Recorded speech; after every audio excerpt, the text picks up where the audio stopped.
Welcome back to Can You Come Home? Today I'm going to tell you about two situations that happened relatively back to back that helped solidify for me what it was that I knew I needed to do next. To give you some context for where we are, the horrible phone call on Friday happened. That first weekend happened. I told my inner circle friends. That weird in-between week where not very many people knew happened. And then last week I talked about what it felt like for me when we told our children. So that was the first 7 to 10 days post-crisis. The only thing that I knew with certainty was that I did not want him living at the house and that I did not know how long it was going to take for me to know what to do next, but I knew I did not want him living at home. Once we had established the fact that we were separating, once we had told our children, my approach was do the next thing next. I knew that just moving through life was going to be the best approach, and in that vein, the next thing on our family calendar was homecoming week at the high school. Now, homecoming week is really fun, particularly if you have a child in the band, which I do. I have had a child that has marched in the band for a long time. And because our high school ropes in the pyramid schools, so the middle schools and the elementary schools that feed into the high school, the homecoming parade has involved some manner of my children for a really long time before they even got to high school. So I had this down pat. I knew where I parked. I knew my location on the street. I knew the shade tree that I stood underneath. I knew where I liked to be on the route, and I knew what to do. So this was well-trodden territory for me. However, I had never done it on my own. And this was one of the first experiences that I had where I felt this heightened awareness of my aloneness. No one else would have thought anything weird was happening for me to stand there on the side of the road by myself. But I felt different. I knew that normally I would not have been there alone. And so I felt kind of like an exposed raw nerve, and I didn't like the way that I felt. It was a sunny afternoon, so of course I had on my big oversized sunglasses, and because I was feeling kind of like prickly and agitated and unsettled, I decided to put in my AirPods and listen to some music. I knew that I could engage visually with the homecoming parade. I could self-soothe by listening to some music. So I have a playlist on my phone that is all of Taylor Swift's tracks, and I like to shuffle it because it's easy for me to listen to. I love Taylor Swift. I do consider myself a Swiftie. And so I hit play and shuffle on this playlist. I expected to kind of go on emotional autopilot and just sort of wait for the band to come down the street, do my thing, get in my car, go home. However, when the music began, a song started to play that I did not recognize, which really caught me off guard, given the fact that I consider myself a Swiftie and know her entire library. Like I genuinely was confused and could not believe and had to look at my phone like, what in the world? Have I jumped to another playlist? I do not recognize this song. Sure enough, it was a Taylor Swift song and I had just never heard it. And the name of the song was It's Time to Go. And I thought, oh my God, here we go. Sure enough, she starts singing and the lyrics could not have caught me more off guard. When the dinner is cold and the chatter gets old, you ask for the tab. Or that moment again, he's insisting that friends look at each other like that. And I'm thinking, what is happening in my AirPods? It was enough to be like caught off guard by a new song, but like a double whammy for that song to be laced with messaging around it's time to go and cheating and infidelity and listening to your inner intuition. And I was like, this is not what I signed up for, standing on the side of the road, but fine, I'm intrigued now, keep going. And so Taylor keeps going and she says, that old familiar body ache that snaps from the same little place in your soul, and you know it's time to go. The tears involuntarily begin to trickle down my face. And I'm thinking, okay, I'm just gonna go with it. No one can see my eyes. No one's looking at me. This is not a big deal if I cry a little bit. It'll be fine. How long can a song be? It's like 3 minutes tops, and then I'll move on. I don't do anything to try and keep them away. I'm like, fine, a few of you can come out, trickle down my face, it'll be fine. Mercilessly, the song continues. Trying to stay for the kids when keeping it how it is would only break their hearts worse. Okay, now the trickle of tears is turning into like the kind of like hot tears, like flushed cheeks, really hot tears. My nose is running very dramatically. And at this point, I have already allowed it to start. It is impossible for me to turn it off. So I have to kind of give into it. So I'm standing on the side of the road. Now I'm kind of a mess. I am actively coming undone, standing on the side of the road, waiting for the marching band to come down the street. She continues.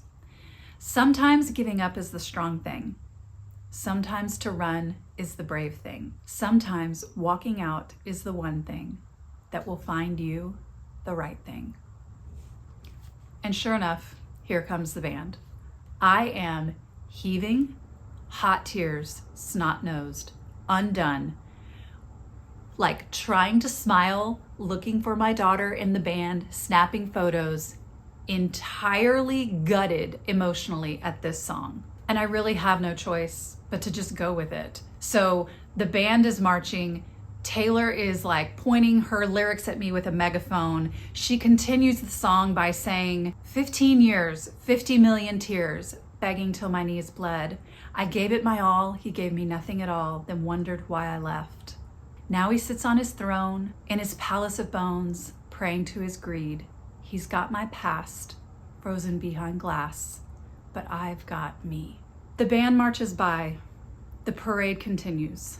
I gather my things. I make a beeline for my car. And when I get inside my car, I just let it all come out, even more than it already had. This is not the first time that I have had what I would call an over-the-top emotional response to a piece of art, whether it's a song or a movie or something I've read. And in my experience, it's not really about the piece of art. Yes, that song is beautifully written. It taps into something pure and true. And if you've been in the situation, that song really identifies a very poignant piece of emotion. However, what was happening had to do with me. And what I've learned is the song or the movie or the book or the whatever, the piece of art is merely a gateway that will allow you access to something that you might not have seen before.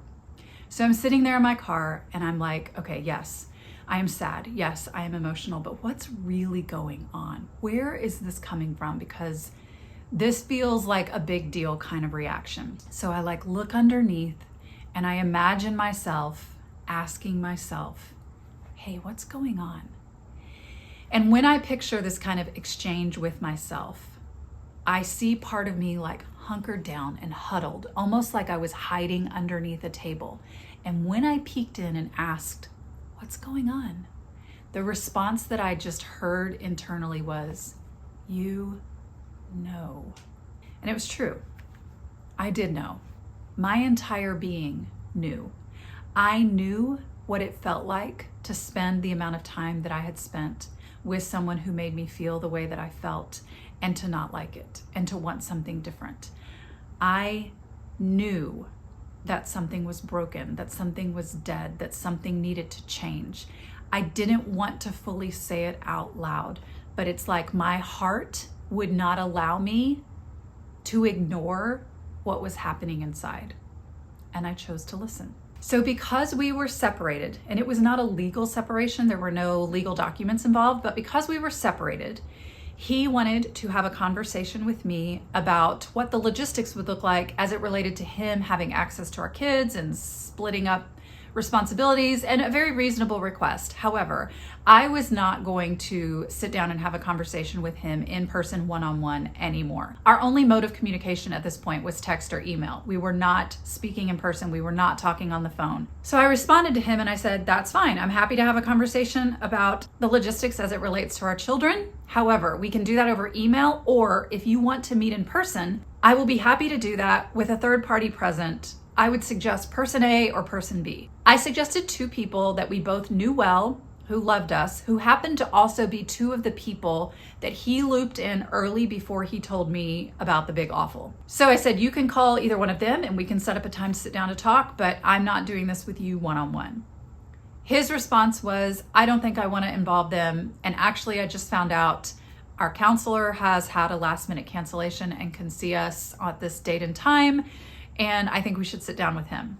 And I was like, fine. This counselor is someone who I respect personally and professionally, but this counselor was not my personal therapist. This counselor was someone that we had seen together for marriage counseling. And then I had seen him a few times on my own. He had seen him a few times, more than a few times on his own. And I would consider this person to be our marriage counselor. And he's really good at what he does. And I have all the love and respect for him in the world. But he was not who I chose to see for my personal therapy work. As it turns out, the counselor was also one of the people that he had looped in early and told the whole situation to. So when we sat down in his office, there wasn't a lot of backstory. We didn't need to fill him in on what was going on. He knew the situation. So he looked at me and he checked in with me. He's like, "Where are you in this?" And it was quite simple for me to verbalize where I was in the situation. And I said, well, given the fact that there has been repeated infidelity, and given the fact that he has lied and deceived me about the amount of infidelity for the better part of 10 years, I don't know how it would be possible for me to ever trust him again. And if I can't trust him, then we don't have a marriage. It's impossible to have a marriage without trust. And in my estimation, the ability to rebuild trust had been broken because of the nature of the dishonesty. And he validated that, turned to him and was like, "And you, what do you think?" And instantly, right out of the gate, he wanted to negotiate the positioning of what I was saying.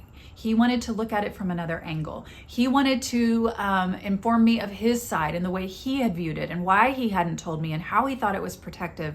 And he wanted to continue to kind of like negotiate the ground from which we were starting. And I was having none of it.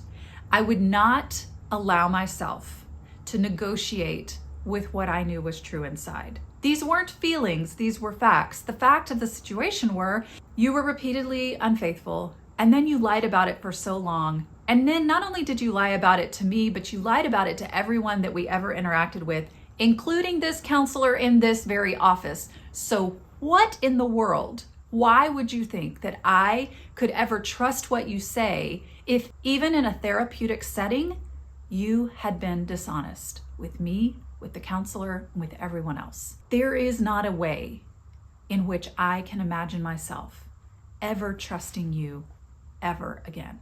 I'm always going to be second guessing. I'm always going to be wondering if you're lying because you did it so well for so long. I can no longer believe you. If I cannot believe you, then I cannot trust you. And if I cannot trust you, we do not have a marriage. I just kept returning to that premise, and I was open and curious and eager to see any sort of movement from him towards this premise, that perhaps if we could both get on the same page about the state of things and the foundation from which we were operating, maybe there was something that was workable there. But there was none of that. There was only negotiating with the truth to protect. There was only wanting to pivot the perspective so that we weren't operating from this position, which was the only position that I was going to operate from. It became pretty apparent pretty quickly that the session was going nowhere. He became more and more activated. He was frustrated at my insistence on not budging from this position. He was agitated. I was starting to feel more and more removed, despondent. I kept looking at the therapist and I felt a little bit of like secondhand embarrassment watching him try to negotiate with what was to me, and I can only assume the therapist, a very matter-of-fact premise, and he would not get on board with it.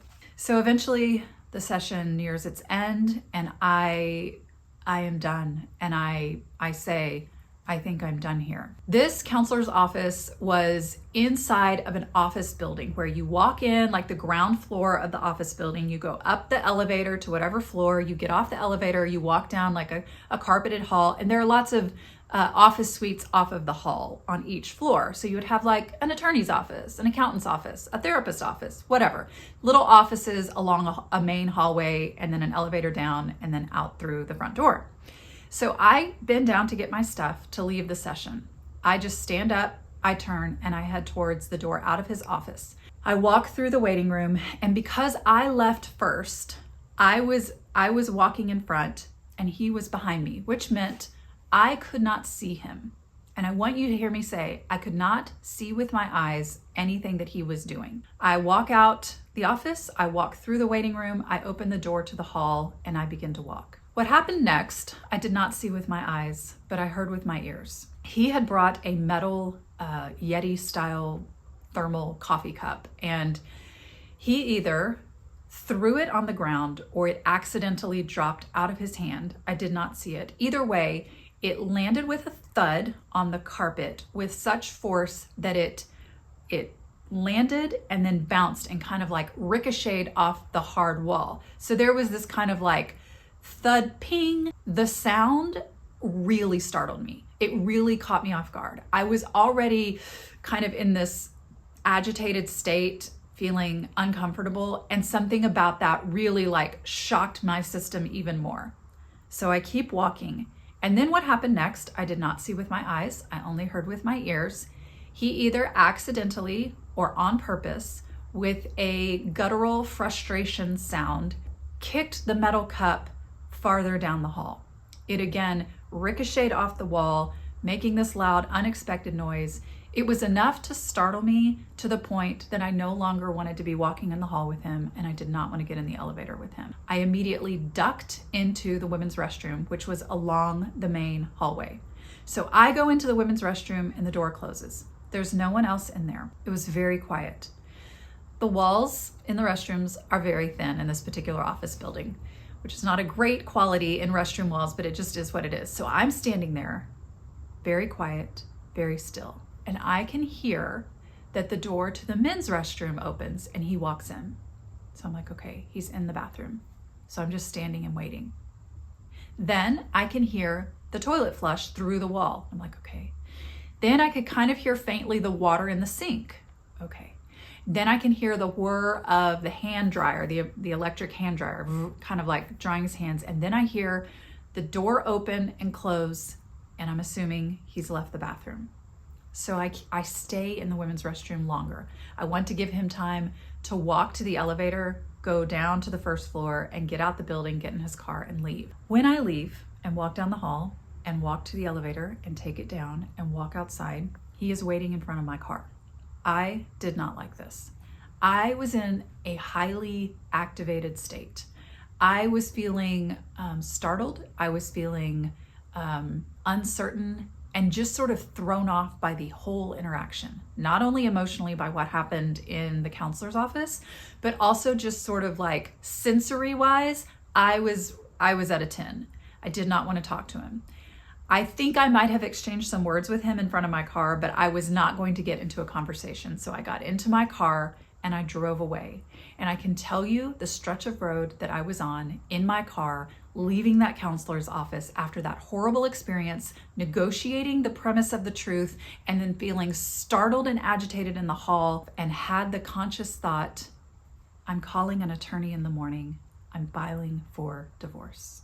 It was not a difficult counseling session or a startling experience in a hallway or a Taylor Swift song, or being alone on the sidelines of the homecoming parade, or an emotional reaction to art. It was none of these things that made me decide I wanted to get a divorce. It was the awareness within myself that I no longer wanted to feel the way I felt in that hallway, in that bathroom, in that counselor's office. I no longer wanted to feel the way I felt inside my house. I no longer wanted to feel like I needed to protect myself or my children. I no longer wanted to put up a facade in front of other people to protect his bad behavior. I no longer wanted to negotiate with myself the thing that I knew was really, really true inside of me, which was like, this is not good. It is time to go. So as I drove away from that counselor's office, fresh on the heels of a horrible experience in the hallway and a horrible experience watching him negotiate yet again to protect himself from the truth and the reality of what was going on, and an inner knowing and an inner awareness that this was never going to work, I decided